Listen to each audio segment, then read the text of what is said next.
এখানে 3টে দশমিক ভগ্নাংশ দেওয়া আছে, এদের গসাগু আর লসাগু বার করতে বলেছে।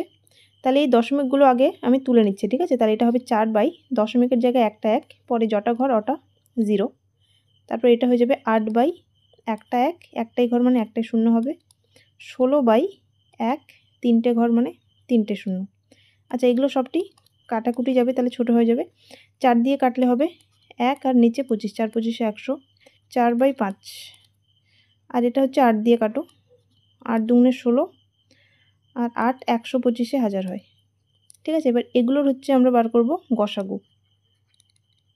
তাহলে ভগ্নাংশের গসাগুর ফর্মুলা হচ্ছে, এটা হচ্ছে গসাগুকে HCF বলা হয়, হাইয়েস্ট কমন ফ্যাক্টর, বা GCDও বলা হয়, গ্রেটেস্ট কমন ডিভাইজার।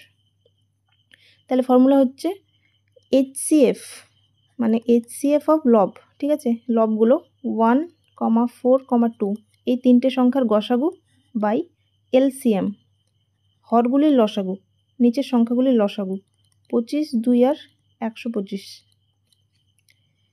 তাহলে 1, 4 আর 2 এর গসাগু কত?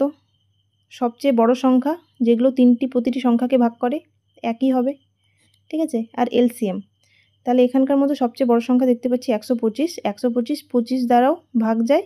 আচ্ছা, এটা 2 না, এটা 5, আর 5 দ্বারাও ভাগ যায়, ঠিক আছে। তাহলে 125ই হবে লসাগু। এটাকে আবার দশমিক ভগ্নাংশে কনভার্ট করতে হবে, কারণ কোশ্চেনটা দশমিক ভগ্নাংশে ছিল।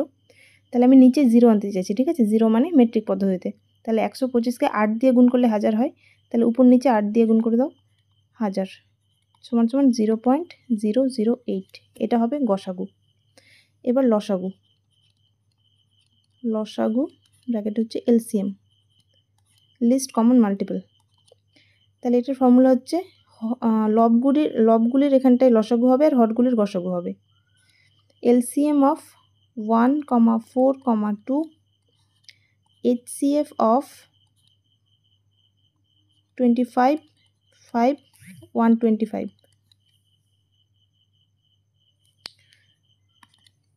তাহলে লসাগু কত হবে? 1, 4 আর 2 এর সবচেয়ে বড় সংখ্যা 4, 4 1 দিয়েও ভাগ যায়, 2 দিয়েও ভাগ যায়, তাহলে উপরে হবে 4।